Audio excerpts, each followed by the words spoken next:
chance. C'était là où on s'était posé, je crois, pour pique-niquer, mais maintenant, regarde, ça a grave poussé. Regarde la taille de l'herbe, genre on peut plus se mettre, ça fait ça.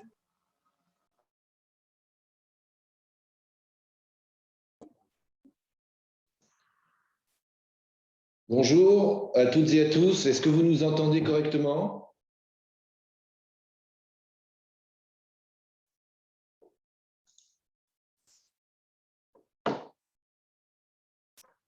Bonsoir. Est-ce que vous nous entendez?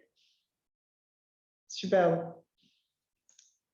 Alors, on va démarrer puisque l'important, c'est d'être à l'heure. Nous avons 1 heure devant nous. C'est le troisième rendez-vous que notre cabinet vous propose sous forme de webinaire. Le premier était consacré à l'évaluation des nouvelles recommandations de l'Agence française anti-corruption.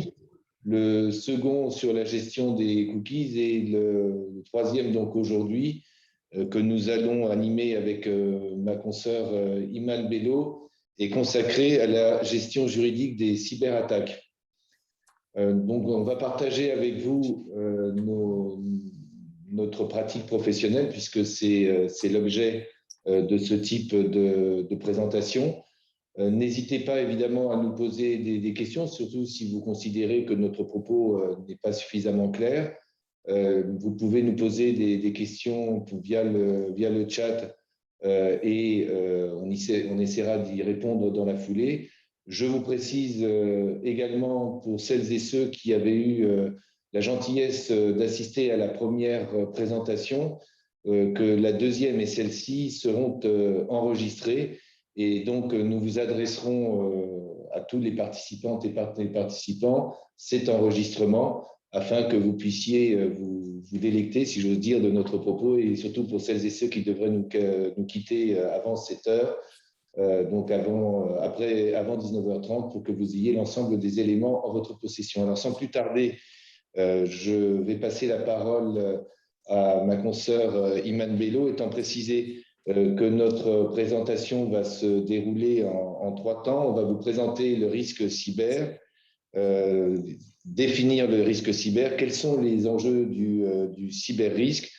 Ensuite, sur une seconde partie, nous verrons comment minimiser le risque cyber et réduire les risques d'attaque et d'intrusion dans son entreprise. Et enfin, si vous le voulez bien, nous, dans une troisième partie, nous examinerons ensemble comment gérer l'attaque et on essaiera d'être le plus opérationnel possible, puisque a priori, c'est ce que vous attendez de nous.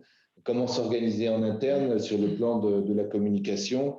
Faut-il payer la rançon en cas de rançon logicielle? Comment on gère cela d'un point de vue juridique? Et évidemment aussi, compte tenu des enjeux réputationnels, tout ce qui est relatif à la gestion publique de la crise. Encore une fois, nous interrompre le cas échéant si vous avez des questions qui vous viennent à l'esprit. Nous sommes à votre écoute et nous essaierons de répondre à ces questions. Enfin, dernière chose, si au cours de cette présentation ou après avoir revu cette présentation, il y avait des questions qui se posaient à vous, n'hésitez pas à nous les adresser soit à Iman, soit à moi-même via nos adresses mail. Et bien évidemment, nous essaierons d'y répondre. Et je précise que la réponse à ces questions, et je le dis avec un sourire évidemment, sera parfaitement gratuite pour nos clientes et clients préférés ou même des personnes qui ne sont que des prospects ou des personnes intéressées par notre présentation pratique. Je vous souhaite une bonne présentation et je laisse la parole à Iman. Merci beaucoup, Emmanuel. Donc, s'agissant de…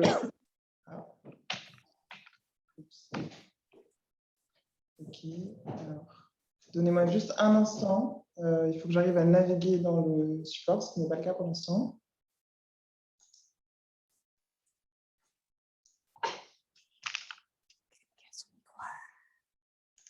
On va faire ça comme ça.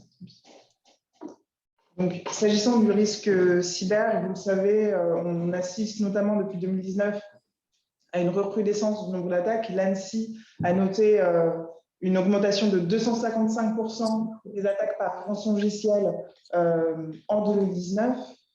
Pour les organisations françaises, c'est 91% des organisations qui ont déclaré être touchées en 2020, dont 65% à plusieurs reprises, et je le signale dès ici, parce qu'on va voir tout à l'heure avec Emmanuel la façon dont, évidemment, on peut éviter le risque cyber, mais lorsqu'il se produit, comment éviter d'être de nouveau touché par un deuxième risque cyber. Et comme vous le savez, en 2021, la cybersécurité fait partie des thématiques prioritaires de contrôle de la CNIL, d'où l'importance du sujet, et on est très heureux que vous soyez parmi nous ce soir pour en discuter. Emmanuel nous le disait tout à l'heure, donc je ne vais pas revenir dessus, mais effectivement, on va d'abord vous présenter le risque cyber en définissant les notions clés. On va voir les enjeux que vous connaissez, juridiques, économiques, réputationnels. Et ensuite, on va voir comment minimiser le risque cyber et le risque juridique, puisque, et c'est vraiment le fil rouge de cette présentation, les deux vont de pair. Donc, c'est très important de chercher à minimiser l'un, parce que minimiser l'un nous permet ensuite de minimiser l'autre.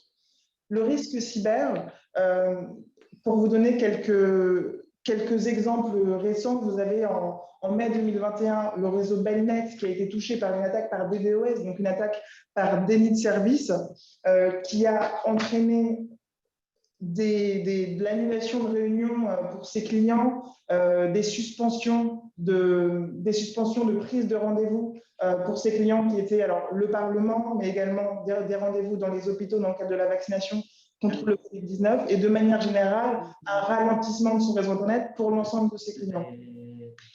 De même, très récemment, fin mars 2021, le laboratoire Pierre Fabre, qui a lui été victime d'une attaque par rançon logicielle, qui a eu pour conséquence l'interruption de sa production, la perturbation généralisée de la quasi-totalité, sauf la quasi-totalité de ces sites de production, et évidemment, puisque c'est le principe du rançongiciel, le chiffrement de ces données.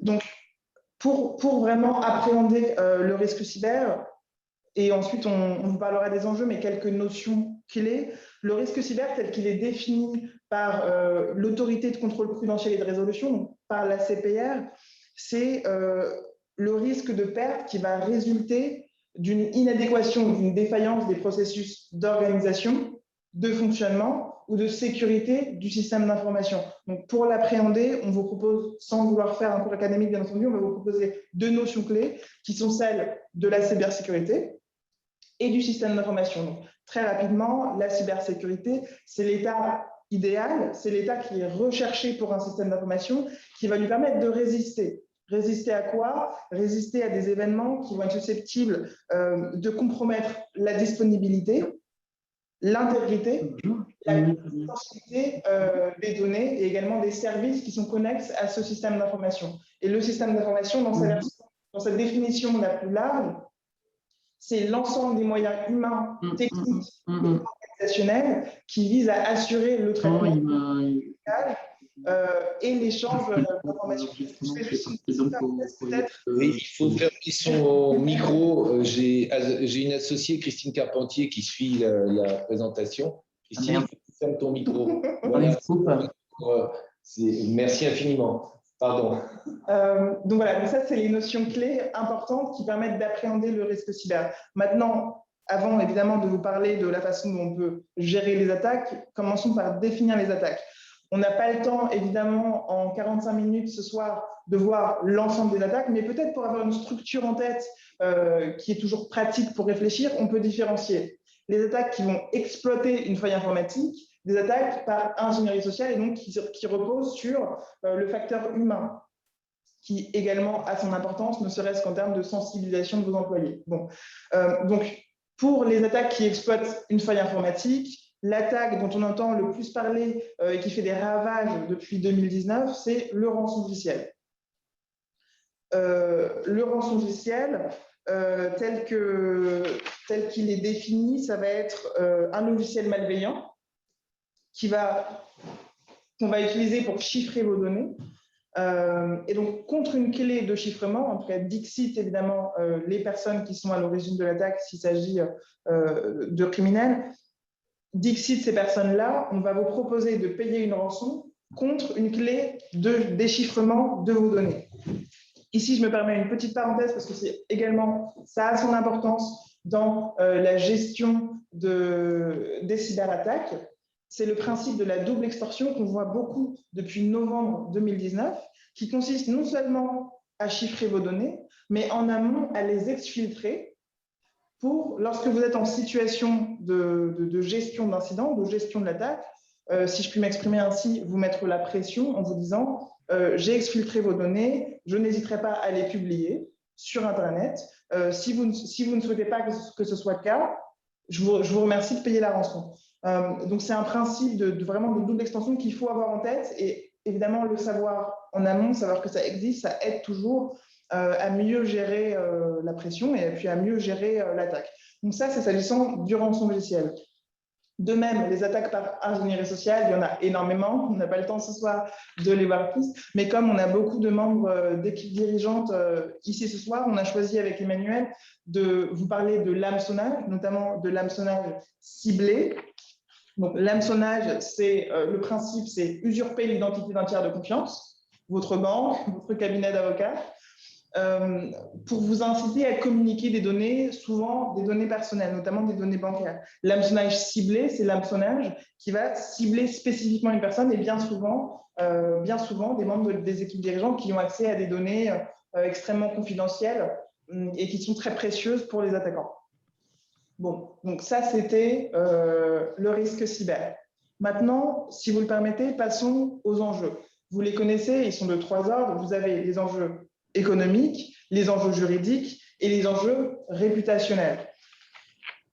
Les enjeux économiques sont de différents ordres. Vous avez évidemment les conséquences directes et les conséquences indirectes. La conséquence directe évidente qui vraiment est celle qui va prendre le plus d'énergie, si je puis également m'exprimer ainsi, lorsqu'on réagit à une attaque cyber, c'est le ralentissement, voire la paralysie totale et complète de votre activité et de vos capacités opérationnelles. Ensuite, sur le très court terme, vous avez évidemment les frais de gestion d'incident, les frais de décontamination de vos systèmes d'information, et puis sur le plus long terme, et évidemment en fait moyen terme, les pertes d'exploitation et la perte de compétitivité. S'agissant maintenant des conséquences indirectes qui sont liées aux autres enjeux et aux autres risques, on va voir un peu plus en amont dans le cadre de ce webinaire, à savoir les risques juridiques. On va vous parler des sanctions pécuniaires, notamment des autorités administratives telles que la CNIL, et puis les conséquences économiques qui sont liées en fait aux enjeux réputationnels. Pour vous donner un ordre d'idée, le coût moyen d'une cyberattaque en 2020, c'est 35 000 €. C'est le coût moyen. En 2019, on était à 9 000, donc il y a quand même une augmentation significative de 290%. Sachant que ça, c'est le coût moyen d'une cyberattaque pour les grandes entreprises, c'est environ 500 000 €. Donc, on est vraiment sur une recrudescence qui est notée par l'ensemble des acteurs, en ce compris l'ANSSI, dont on parlera aussi tout à l'heure, qui doit commander en fait une gouvernance et une appréhension des enjeux en amont de toute attaque. Sur les enjeux juridiques, qui sont également de différents ordres, le premier enjeu, c'est le fait que la responsabilité de votre entreprise en tant que, et c'est ce qu'on dit en langage RGPD, en tant que responsable de traitement ou en tant que sous-traitant, peut être engagée en raison d'un éventuel manquement à une obligation de sécurité. C'est l'article 32 du RGPD qui impose à toute personne morale traitant des données personnelles, donc les responsables de traitement, pardon, mais également les sous-traitants, à garantir un niveau de sécurité qui est adapté au risque. Et donc, je dis bien adapté au risque parce qu'on vient de vous présenter la recrudescence des attaques et le fait qu'en fait, le risque augmente. Et donc, il faut aussi que l'attention qui est apportée à ces enjeux augmente avec le risque. C'est la lettre de l'article 32 du RGPD.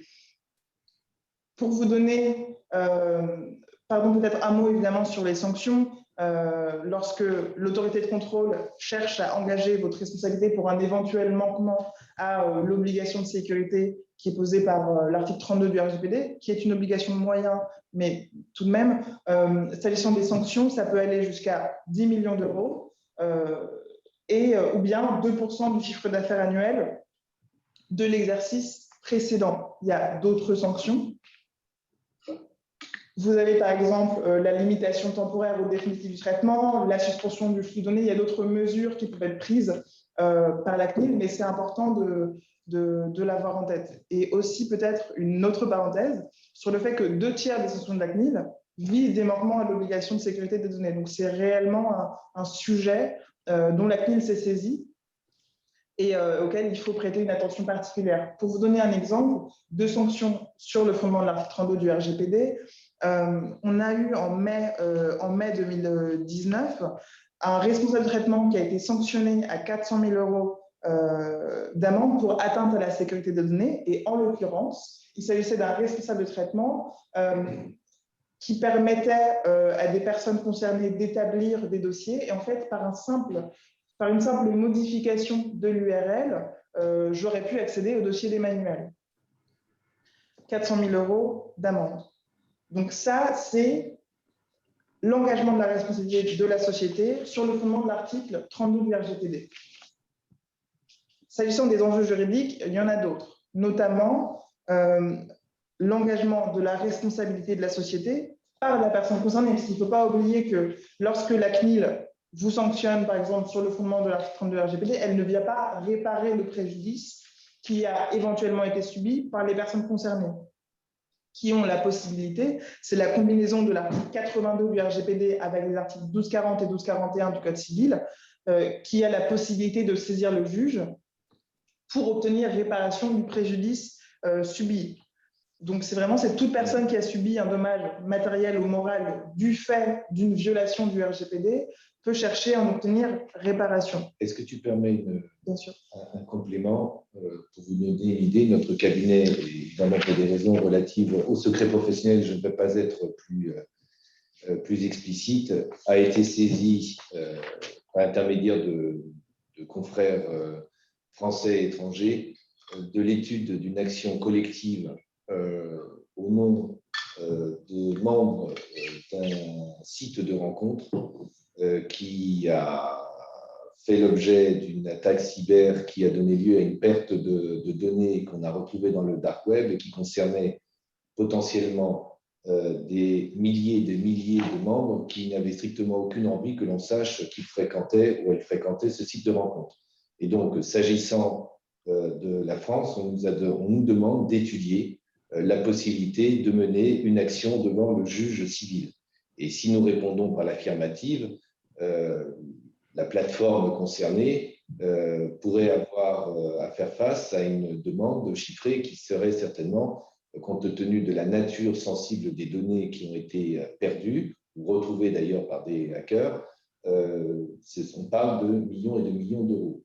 Par ailleurs, et si vous m'y autorisez, l'autre point aussi qui était évoqué par Iman en début de propos, à savoir que la CNIL considère que c'est une thématique, je parle du risque cyber, une thématique prioritaire de contrôle. Ça veut dire très concrètement qu'à partir du moment où quasiment toutes les semaines, la presse se fait l'écho, les médias de façon générale se font l'écho d'attaques cyber qui ont frappé des entreprises, des administrations, des associations, l'on considère que le niveau de sensibilisation de l'ensemble des acteurs qui sont soumis au RGPD et à la réglementation donc, de la CNIL est élevé. Et donc, les bonnes pratiques et la nécessité de prévenir ces atteintes s'élèvent de plus en plus. Ça veut dire très concrètement que si vous faites, et c'est une obligation juridique, si vous faites l'objet d'une cyberattaque,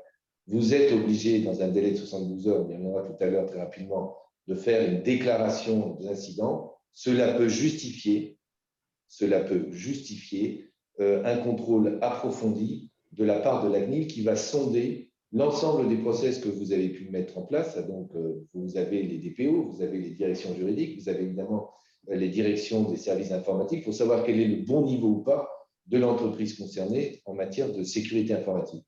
Mais la CNIL peut très bien aussi se saisir, et elle le fera, sur la base de la simple dénonciation d'un usager, d'un client, par exemple, de votre site de e-commerce. Donc, il faut faire extrêmement, c'est pas pour crier au loup, ça n'a aucun intérêt de crier au loup pour essayer de vous faire peur. C'est pas ça. L'idée, c'est de partager le niveau de sensibilisation accru et que vous puissiez, évidemment, le cas échéant, avec vos conseils favoris, qui n'est pas forcément le cabinet Bigot d'ailleurs, d'essayer de bien vérifier en interne quel est votre niveau par exemple, de formation et de sensibilisation à ces risques de la part de vos collaborateurs et collaboratrices, de la part de vos collègues.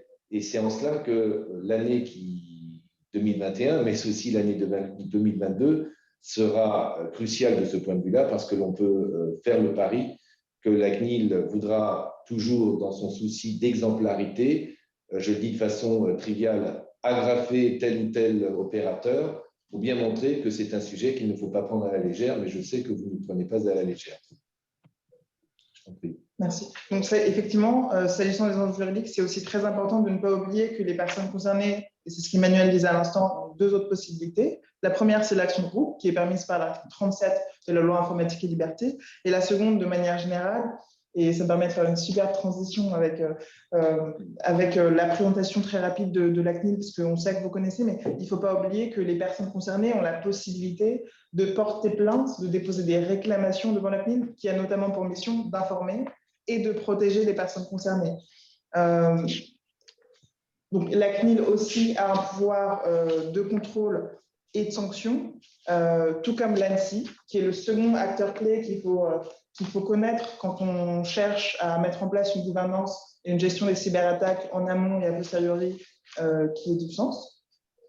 Puisque l'ANSSI dispose également d'un pouvoir de contrôle, puisqu'elle a la possibilité d'imposer aux OIV, aux opérateurs d'importance vitale, des contrôles de leur système d'information. Mais ce qui nous intéresse ici ce soir pour la gestion des cyberattaques, c'est le fait que l'ANSSI soit également chargée de l'accompagnement des opérateurs pour répondre aux incidents de sécurité.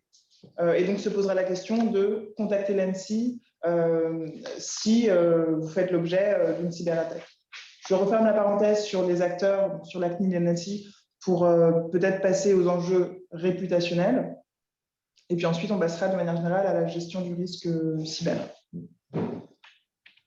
Donc, les enjeux réputationnels, vous les connaissez également, ils sont de toutes sortes. Il y a la méfiance du public, les pertes économiques dont on parlait tout à l'heure, mais aussi les impacts sur la rétention de talents, sur le recrutement de vos candidats, le désengagement de vos investisseurs, la perte de confiance des clients également, la perte de valeur boursière, la diffusion et de manière générale la publicité, qu'il s'agisse de la publicité de la survenance de l'incident ou bien la publicité d'une éventuelle condamnation de la CNIL. Et aussi peut-être un dernier point qui est relativement récent, qui correspond à une menace qui a été faite récemment par un groupe de cyberattaquants qui est assez connu pour être efficace, qui indiquait très récemment qu'ils spéculeraient sur la chute du cours des actions de leurs victimes. Et donc ça fait également partie des enjeux à prendre en compte. Sur ce point, une petite incidente, ces enjeux réputationnels sont des enjeux qu'évidemment vous avez parfaitement intégrés et qui sont certainement les leviers les plus importants en interne pour obtenir de vos directions générales les moyens financiers et humains peut-être pour être plus efficaces et en matière de protection cyber. Mais je tiens à vous dire aussi que les avocats se sentent concernés. Et par exemple, notre cabinet, il y a 2 semaines de cela, nous avons fait une séance de formation tous azimuts de l'ensemble des associés, des confrères et consoeurs, collaborateurs et collaboratrices et de nos personnels salariés. Et avec l'aide de notre équipe de protection de données personnelles, en l'occurrence notamment Iman et Yuna, mais aussi avec l'aide de notre DPO qui était présent, et on a déroulé le film de tout ce qui pouvait se passer, et ça a mobilisé tout le cabinet pendant une journée. Donc tout ça pour vous dire que de notre côté, nous ne nous considérons pas comme à l'abri, comme étant, parce que nous serions avocates et avocats étant à l'abri des cyberattaques, on se doit d'être à peu près au niveau, je l'espère, parce que détenteur de secrets qui relèvent du secret professionnel, de vos secrets, puisque le secret professionnel, c'est le secret qui protège les intérêts des clients, des justiciables, nous aussi, on s'y soumet, et on s'y soumet régulièrement. Alors, on n'est pas à l'abri de hackers particulièrement efficaces et performants, mais en tout cas, sachez que le cabinet Bigot, comme j'imagine tous les avocats et avocates qui se respectent, font ce travail aussi parce que nous aurions l'air de sacrés imbéciles vis-à-vis de vous ou de gens négligents et irresponsables si nous-mêmes ne nous astreignions pas aux recommandations que nous essayons de porter auprès de vous. Étant précisé qu'il s'agit réellement d'une obligation juridique. On a eu plusieurs responsables de traitement qui se sont vus condamnés par la CNIL pour défaut de sensibilisation de leurs équipes. Et puisque les risques changent, puisqu'il y a toujours des nouvelles portes de risque, c'est important d'avoir une sensibilisation qui est vraiment continue pour pouvoir permettre, encore une fois, un niveau de sécurité qui correspond au niveau du risque. Peut-être qu'on peut faire la transition par rapport à la partie qui est vraiment relative à la gestion des attaques. Juste pour vous donner un ordre de grandeur, s'agissant des enjeux réputationnels, une étude de 2017 indiquait que c'était la perte de valeur patrimoniale pour les entreprises qui étaient les moins réactives et les moins bien préparées correspondait à environ 20%. Donc, c'est ce qu'on vous dit c'est ce qu'on vous dit en fait avec Emmanuel depuis le début de cette intervention, c'est que c'est très important d'adopter une approche qui soit holistique et qui fasse le lien entre la protection des données à caractère personnel d'une part et la gouvernance stratégique de la cybersécurité au sein de votre société, puisque le but, et dit plus simplement peut-être, c'est simplement que réduire le risque de cyberattaque par une gouvernance de la sécurité revient à réduire le risque juridique. Risque juridique à la fois en amont, par exemple en cas de contrôle de la CNIL, et aussi a posteriori de l'attaque, puisque évidemment la façon dont vous réagissez à l'attaque peut constituer un élément à charge ou à décharge dans le cas d'un contrôle, encore une fois, de la CNIL. Donc c'est important vraiment de comprendre qu'il y a voilà, c'est important de développer une approche holistique et pour faire en sorte que cette gestion des risques soit complète et qu'elle aille de pair. Et donc, ça veut aussi dire qu'il faut vraiment que vos différentes équipes, le DPO, les équipes dirigeantes, les équipes opérationnelles, vos conseils, etc., travaillent main dans la main. Sur la... C'est bon, je t'en prie. D'accord. Sur la gestion, donc maintenant, voilà, sur la gestion d'une attaque cyber, vous avez une attaque cyber malheureusement. Comment est-ce que vous gérez la chose? On va dérouler ça en 3 temps. On va d'abord voir la gestion interne. On va ensuite voir la gestion juridique avec notamment, par exemple, la notification dont vous parlait Emmanuel tout à l'heure. Et ensuite, on verra la gestion publique, c'est-à-dire la communication et la façon dont vous devez gérer vos relations avec vos partenaires. Il y a plusieurs étapes. Les étapes vraiment essentielles par rapport à la gestion de la crise sont les suivantes. Il faut d'abord évidemment détecter l'incident, s'organiser, ensuite évaluer la gravité de la crise, répondre à la crise évidemment, si vous en avez une, contacter votre assurance cyber et ensuite communiquer. Si tu permets, sur cette slide, vous direz peut-être qu'en la lisant, et on va développer ensuite, que nous enfonçons des portes ouvertes. Je veux bien en convenir avec vous.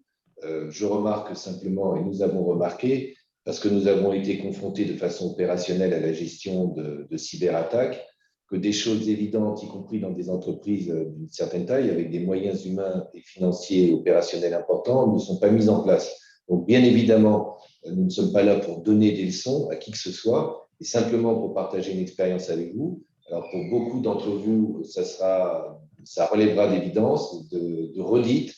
Vous pourrez peut-être même imaginer que nous enfonçons des portes qui sont grandes ouvertes, mais on s'aperçoit au final que ces portes soi-disant grandes ouvertes, parfois elles sont fermées à double tour, et lorsqu'on doit gérer la crise dans la crise, ça devient très, très compliqué. Et j'ai le souvenir de dirigeants ou de dirigeantes qui cherchaient à couper des têtes dans la mesure où la crise n'avait pas été, ou la gestion de la crise plus exactement, n'avait pas été correctement préparée. Voilà, je partage cela avec vous. en espérant que ça ne sera pas des redites trop importantes pour la majorité d'entre vous. C'est très important, du coup, ce point sur la préparation des attaques, parce que évidemment, là, ce qu'on va vous présenter, c'est la façon dont vous pouvez réagir lorsque ça vous arrive.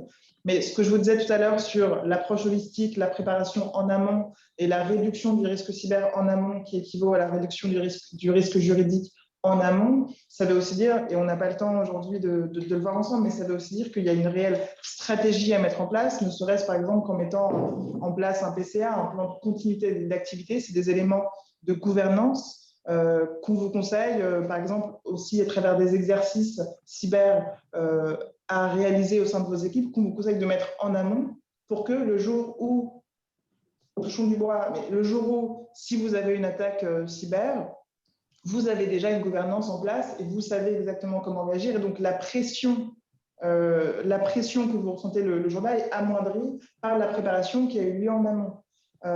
Et je vous dis ça également parce qu'il y a une question de temporalité qui est très importante dans les crises cyber. Il faut vraiment vous dire que, de manière générale, la majorité des attaques a lieu le week-end ou en dehors des heures classiques de travail, sur le postulat, en partant du principe que les actions de remédiation de la crise seront plus lentes puisqu'on se trouve en dehors des heures classiques de travail. Et de ce point de vue-là, certains d'entre vous ont dû recevoir de ma part un support de formation extrêmement détaillé et vous avez peut-être, vous nous avez remercié, je vous en remercie. Vous avez peut-être été surpris de recevoir ce document qui, en quelque sorte, est une communication d'un savoir-faire.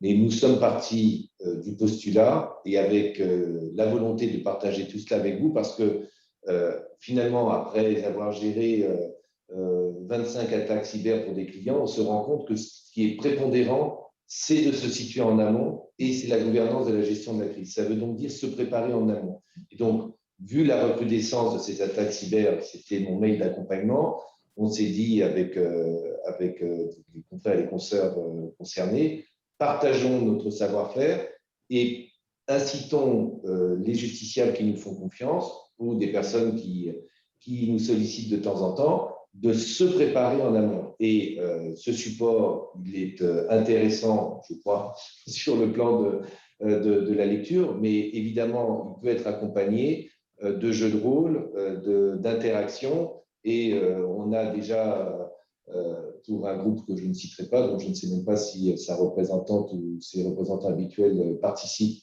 à ce webinaire comme auditeurs et auditrices, on a déjà programmé une formation où on va être en interaction avec des jeux de rôle et c'est tellement important, bien que ce groupe soit structuré, que beaucoup de patrons et de patronnes de filiales seront là pour qu'ils soient sensibilisés à leur niveau et qu'ils soient sponsors de cette sensibilisation auprès de toutes leurs équipes. Donc, en amont, c'est important de se préparer.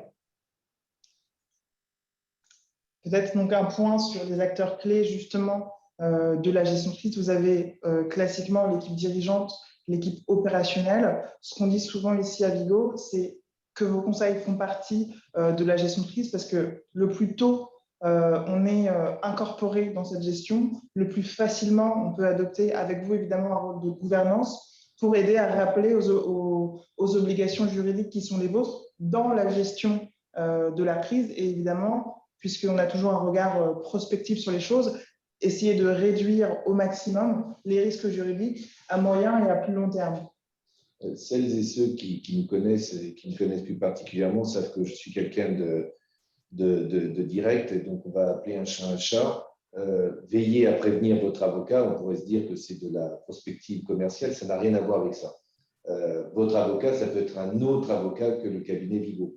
Mais c'est super important de prévenir votre conseil habituel pour que celui-ci vous aide avec le regard qui est le sien, avec la distance qui est la sienne, avec le fait qu'émotionnellement, il est moins impliqué que vous, qui devez rendre des comptes dans une situation de crise, parfois des dirigeants qui, je ne veux pas dire qu'ils perdent les pédales, mais qui sont assez agacés, voire énervés de voir qu'il y a eu des fuites dans la presse sur cette cyberattaque. Nous sommes là, je dis les avocats au sens général, pour dire attention, il ne s'agit pas simplement de répondre à cette cyberattaque, il s'agit aussi de documenter et de préconstituer votre dossier pour que vous montriez que sur le plan juridique, vous avez rempli vos obligations pour gérer correctement cette crise au regard des questions qui pourraient vous être posées demain, soit au travers d'un contrôle CNIL, soit au travers d'une action contentieuse en réparation du préjudice. On est là pour ça, on se fait tout petit, mais on est en quelque sorte partenaire du pilotage. Et ça vous permet, je dis encore une fois, les avocats de façon générale, d'être, pour parler trivialement, d'être ceinture et bretelles, y compris dans une situation de crise importante. Donc, le premier aspect de la gestion de la crise lorsqu'elle arrive, c'est évidemment la gestion interne. Vous le disiez tout à l'heure, la première étape, c'est détecter l'incident. C'est vrai, c'est une étape, c'est l'étape la plus importante, si j'ose dire, puisqu'il s'agit de déterminer la nature de l'attaque, mais surtout vos services impactés, les serveurs qui sont infectés et les services et serveurs qui pourraient potentiellement être infectés plus tard. Ensuite vient l'organisation interne également, classiquement, mais c'est toujours au cas par cas. Et évidemment, il faut justement, lors de votre préparation en amont, vérifier que ça corresponde à votre entreprise. Mais classiquement, on a souvent une cellule de crise décisionnelle et une cellule de crise opérationnelle qui communiquent entre elles et vont permettre une fluidité de l'information et une fluidité de la gestion de la crise. Ensuite, on vous le disait tout à l'heure, il faut, et au niveau de l'organisation, c'est à ce stade qu'il faut se poser la question de contacter l'ANSSI ou non, et voir si l'ANSSI peut vous appuyer dans la gestion de l'incident technique. Et ensuite, il faut évaluer la gravité de la crise, voir quelles sont les données impactées, la qualité des données qui ont été impactées, parce que plus les données impactées sont critiques, plus la crise sera grave. Vous avez ensuite évidemment la réponse à la crise, on vous dit tout à l'heure le contact de l'assurance, et enfin la stratégie de communication en externe. S'agissant de l'étape numéro 1, la détection de l'incident et de savoir quels sont les serveurs, les services infectés, ceux qui pourraient être potentiellement affectés, nous avons constaté, pour moi c'est un sujet d'étonnement, à chaque fois ou quasiment à chaque fois en matière de cyberattaque, qu'en fait la capacité de l'entreprise ou du groupe concerné à identifier rapidement quels sont les serveurs attaqués, ben finalement, ça ne se fait pas en 2 heures de temps. Et en ce moment, nous accompagnons un groupe X qui vient de faire l'objet et qui est victime d'une cyberattaque d'ampleur. Et je crois que ces personnes sont extrêmement sérieuses. Elles ne savent toujours pas, alors qu'on est à plus de 2 semaines, quels sont tous les serveurs qui ont été endommagés ou attaqués ou susceptibles d'être attaqués. Alors, c'est un rançongiciel qui est peut-être particulièrement complexe, qui balance des mines, si je vais les appeler comme ça, des mines numériques perlées, mais c'est parfois très compliqué d'avoir une évaluation technique suffisamment précise. Et donc, l'incident, c'est à tes souhaits, Sophie, la détection de l'incident, ça prend parfois beaucoup de temps. Alors, peut-être parce qu'on n'a pas donné les moyens suffisants au DSI pour mener ces investigations. Ça peut être une explication. Mais c'est vrai que je suis surpris de constater qu'en dépit du niveau de sensibilisation de plus en plus important, ça ne va pas de soi de détecter l'incident et le périmètre de cet incident. Et pourtant, c'est la première chose qui va vous être demandée par la CNIL. Donc, je partage ce constat d'étonnement sans avoir de solution à vous proposer parce que je ne suis pas technicien, mais en tout cas, je suis toujours surpris de cela. Un focus sur une question qui revient souvent, et ensuite on parlera plus précisément de la gestion juridique et ensuite de la gestion de la communication. Mais un focus sur une question qui revient souvent, en cas de rançongiciel, faut-il payer la rançon? Alors, évidemment, on vous fait ce soir une réponse générale et c'est toujours une appréciation au cas par cas. Mais de manière générale, ce qu'on peut dire, c'est que le paiement de la rançon ne garantit pas que le criminel ou les criminels qui sont les auteurs du chiffrement de vos données vous donnent la clé de chiffrement, si celle-ci fonctionne. De même, il est tout à fait possible que vos opérations de réparation du SI soient plus rapides que la clé de chiffrement si jamais elle fonctionne et si jamais la personne vous l'a donnée après le paiement de la rançon. Ensuite, il y a un réel risque, entre guillemets, réputationnel sur le dark web. Parce que je vous disais tout à l'heure, lorsqu'on est victime d'une cyberattaque, il faut faire attention et il faut mettre en place des mesures qui permettent au mieux, évidemment, mais au mieux d'éviter d'être de nouveau victime d'une cyberattaque. Si vous payez une rançon, le bruit courra que vous payez les rançons. Donc, c'est un risque qu'il faut aussi peser. Et peut-être enfin un point sur l'extraterritorialité de la loi états-unienne qui est assez clair sur ce sujet, c'est-à-dire qui peut infliger des sanctions pécuniaires aux entreprises victimes de cyberattaques qui paient des rançons à des cybercriminels qui font eux-mêmes l'objet de sanctions américaines. Donc, c'est aussi un risque de sanctions pécuniaires qu'il faut prendre en compte en amont de tout paiement de rançon logicielle. La position officielle des autorités françaises, des autorités de tutelle, c'est de ne pas payer. Donc, nous ne pouvons pas dire autre chose et pour les motifs qui viennent d'être développés par Iman. Cela étant, nous ne nous inscrivons pas dans une posture de donneur ou de donneuse de leçons, je le répète, et force est de constater que des entreprises préfèrent payer parce que leur business est en cause, parce qu'elles ont pu être déçues de la réponse judiciaire à l'occasion d'autres cyberattaques, mais nous sommes entre personnes adultes et responsables. Quand on prend cette décision opérationnelle, ce n'est pas un passeport à l'épreuve des balles. Il faut juste le savoir. Et nous, avocats, si on nous interrogeait sur ce point, et on nous a déjà interrogés sur ce point, nous dirons non, il ne faut pas payer. Et ensuite, parfois, la décision de payer est prise, quels que soient les avis juridiques, parce qu'il y a une dimension opérationnelle qui fait qu'on préfère régler pour ne pas être bloqué. Mais c'est vrai qu'avec ce dernier point évoqué par Iman, à savoir pour les entreprises les plus importantes, le risque de se voir poursuivre par nos amis américains qui ont toujours 1000 dispositifs extraterritoriaux pour appréhender des sociétés qui n'ont pas d'activité sur leur territoire. Voilà, c'est une sanction pécuniaire supplémentaire et il faut le savoir. Alors, je vois qu'il ne nous reste pas beaucoup de temps, donc peut-être on va passer rapidement à la gestion juridique et ensuite on vous exposera la gestion de la communication. Cette gestion juridique, si on simplifie les choses, elle est double. Il s'agit tout d'abord de notifier, si nécessaire évidemment, et donc on verra dans 2 secondes les conditions, et ensuite de déposer plainte auprès du parquet. S'agissant de la notification, donc évidemment, la condition préalable, c'est qu'il s'agisse bien d'une violation de données à caractère personnel. Il faut notifier à la CNIL tout incident de sécurité qui est relatif à la violation de données personnelles sous, et c'est ce que vous disiez tout à l'heure, Emmanuel, 72 heures. Cette notification, c'est une obligation légale.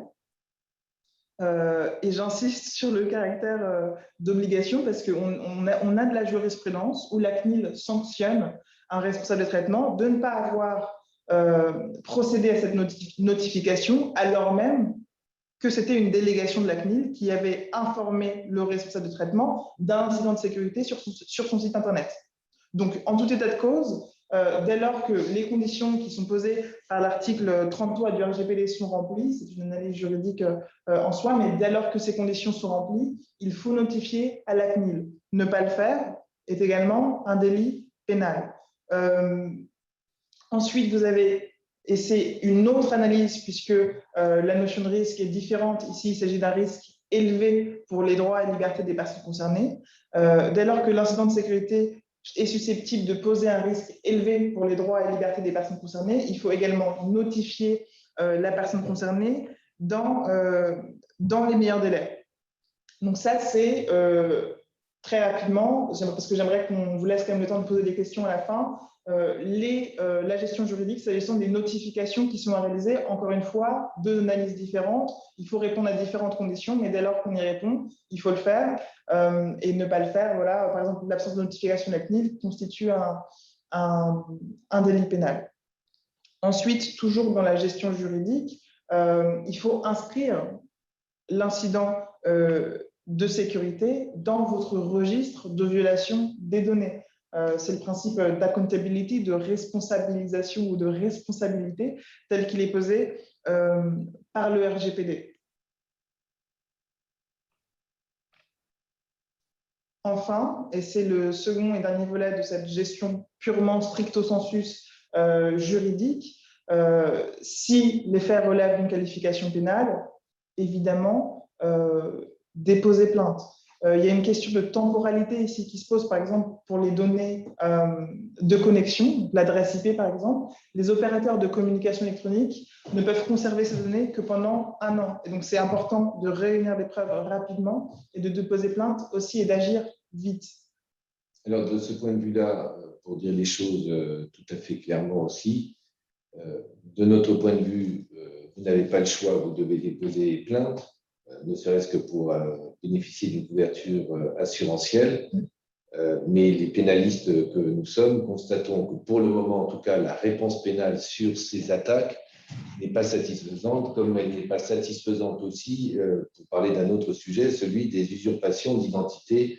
Et donc, on le sait, c'est très rageant de voir que des enquêtes durent, je veux dire le terme, des plombes et qu'elles n'aboutissent à rien. Mais malheureusement, vous n'avez pas le choix. Le ministère de la Justice travaille en ce moment. Il y a une centralisation à Paris d'un service spécialisé cyber pour doter de meilleurs moyens, puisque un certain nombre de professionnels dont nous faisons partie font remonter l'insatisfaction qui est la nôtre et surtout l'insatisfaction des justiciables que nous défendons en disant pourquoi déposer plainte, ça n'aboutit à rien. Pour le moment, en tout cas, si vous voulez bénéficier d'une couverture assurantielle, vous n'avez pas le choix. Si vous voulez permettre aux services compétents, et notamment à l'ANSSI, d'essayer d'établir une cartographie des cybercriminels, c'est comme ça qu'il faut faire. Mais je dois vous dire que tout comme vous, parfois, nous sommes extrêmement frustrés. Ce n'est pas de l'abattement, c'est un constat, mais on doit dire les choses aussi de façon honnête aux justiciables que vous êtes. Maintenant, sur la gestion publique de la crise, il y a plusieurs sujets. Il y a évidemment il y a la communication interne et la maîtrise interne des informations. Et ensuite, il y a la communication vers l'extérieur. S'agissant de la maîtrise interne des informations, notamment pour éviter la publicité autour de l'incident de sécurité dont vous avez été victime, de la cyberattaque dont vous avez été victime, c'est important, par exemple, de rappeler à vos collaborateurs leur obligation de confidentialité, tout comme il est important de rappeler à vos partenaires externes, ceux qui vont vous aider à gérer la crise cyber, leur devoir de réserve. Tout ça, évidemment, avec pour objectif de minimiser la probabilité d'une publicité de l'incident alors que vous êtes en train de le gérer et donc notamment de devoir gérer une crise dans la crise de la crise. Pour ça, il faut essayer de communiquer de manière ciblée, tout en essayant évidemment d'avoir une fluidité qui permette évidemment la gestion de l'attaque. Alors, ce n'est pas un cas théorique. Hein. Il y a 9 ou 10 mois de cela, un groupe d'assurance a fait l'objet d'une cyberattaque et cette cyberattaque a été médiatisée sur le site en ligne de, je ne sais plus si c'était Le Point ou l'Obs, mais toujours est-il que l'on a su ensuite, 24 heures ou 48 heures après, que celui qui avait balancé l'info était l'expert en cyberattaque, en cyberprotection, parce qu'il avait besoin de se faire mousser. Et donc, c'est rappeler à vos partenaires, bon, les avocats, a priori, on a le secret professionnel, on essaye de ne pas communiquer sur nos clients, mais de rappeler dans des engagements contractuels, dans des conventions qui vous lient à eux, et au moment où la crise est enclenchée, qu'il faut respecter ce devoir de réserve et cette obligation de confidentialité. Là encore, c'est une porte qui est très largement ouverte, mais je vous en supplie, rappelez-le, parce que manifestement, il y a des professionnels qui oublient ce devoir de réserve et cette obligation de confidentialité, avec des conséquences dommageables, puisqu'on doit gérer une crise dans la crise qui est une crise de communication, et c'est déjà suffisamment compliqué à essayer de calmer tout le monde et à trouver les bonnes réponses. Étant précisé que parfois, certains collaborateurs qui n'ont pas été sensibilisés ou bien ont oublié leur sensibilisation peuvent aussi communiquer ce genre d'informations par inadvertance. Ils pensent avoir un tiers de confiance au téléphone et disent oui, effectivement, depuis 5 heures du matin, dimanche, on subit une cyberattaque. Et en fait, ils ne parlent pas à la personne qu'ils pensent avoir au bout du fil. Donc, c'est important vraiment d'essayer de maîtriser les informations en interne. Ensuite, s'agissant de la communication publique. Alors, s'agissant de la communication publique, on pourrait se dire il ne faut surtout pas communiquer et il vaut mieux ne rien dire et mettre la poussière sous le tapis. Nous considérons, enfin, on reste à notre place, hein, nous sommes avocats et on partage cette expérience avec vous.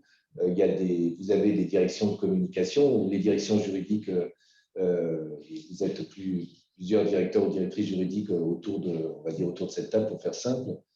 Nous savons qu'il faut communiquer et communiquer, c'est définir la nature de la communication.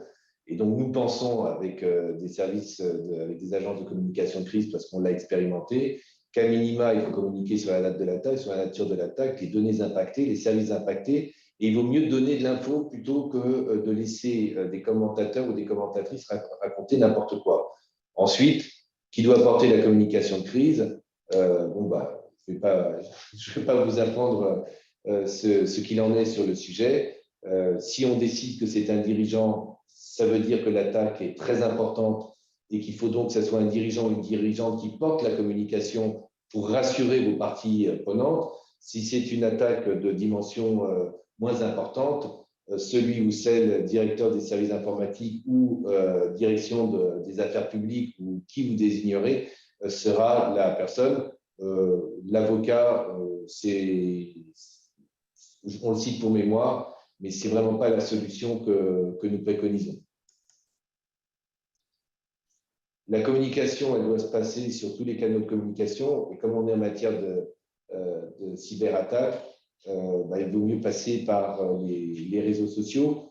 Là encore, il faut que vous, en tout cas c'est notre recommandation, ce moyen de communication officiel, il doit passer par un message d'information, mais un message d'information dont vous avez pesé chaque mot.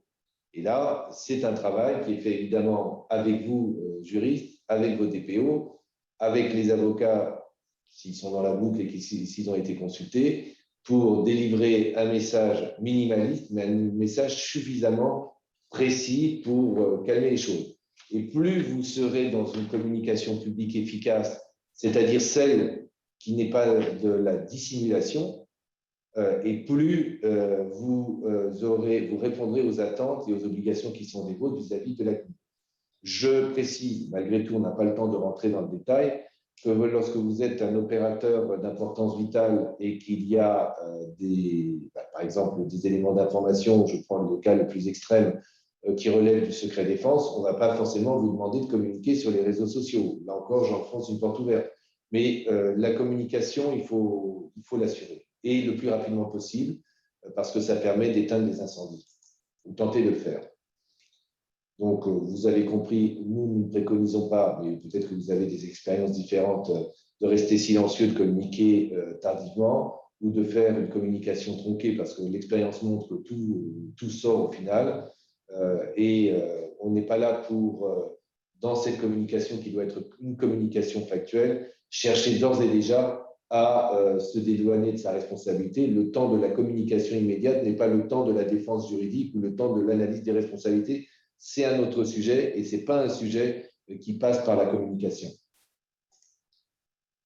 Voilà, désolé, vous avait pensé vous laisser un quart d'heure. Vous avez 5 minutes, mais on peut déborder. Si vous avez des questions, nous sommes à votre écoute, naturellement.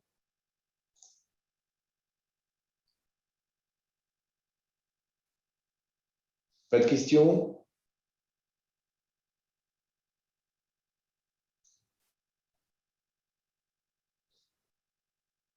Donc, Valérie Baxas nous dit pas de questions. Nous, si vous en êtes et des remerciements, nous vous remercions, Valérie.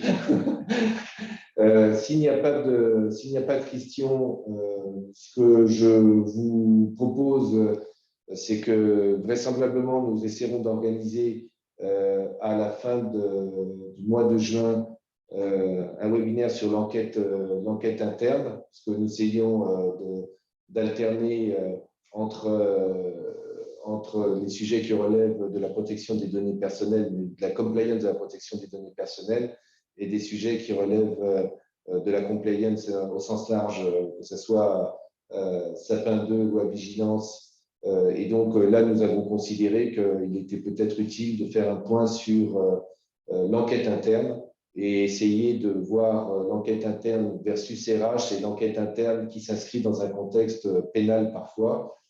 Et donc, si vous le souhaitez, nous vous convierons, on vous enverra un mail pour vous inviter et vous informer surtout préalablement. S'il y a des sujets que vous voulez voir traités, que ce soit en protection des données personnelles ou en compliance, vraiment, n'hésitez pas à nous envoyer un mail.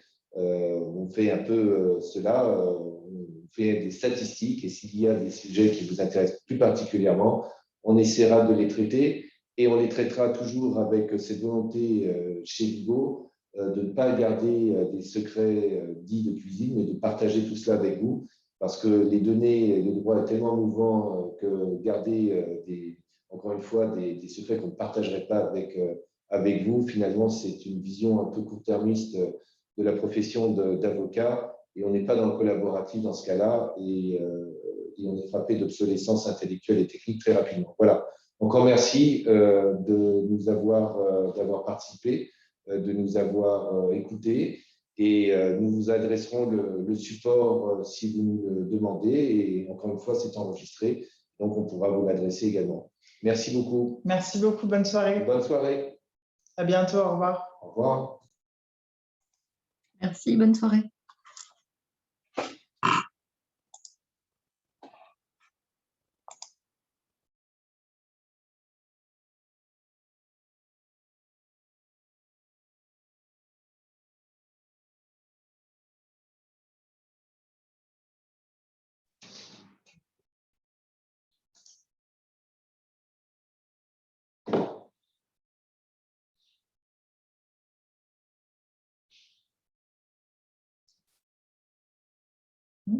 Voilà, là, je pense qu'on est plus contre nous. Donc, bonjour et Vigo.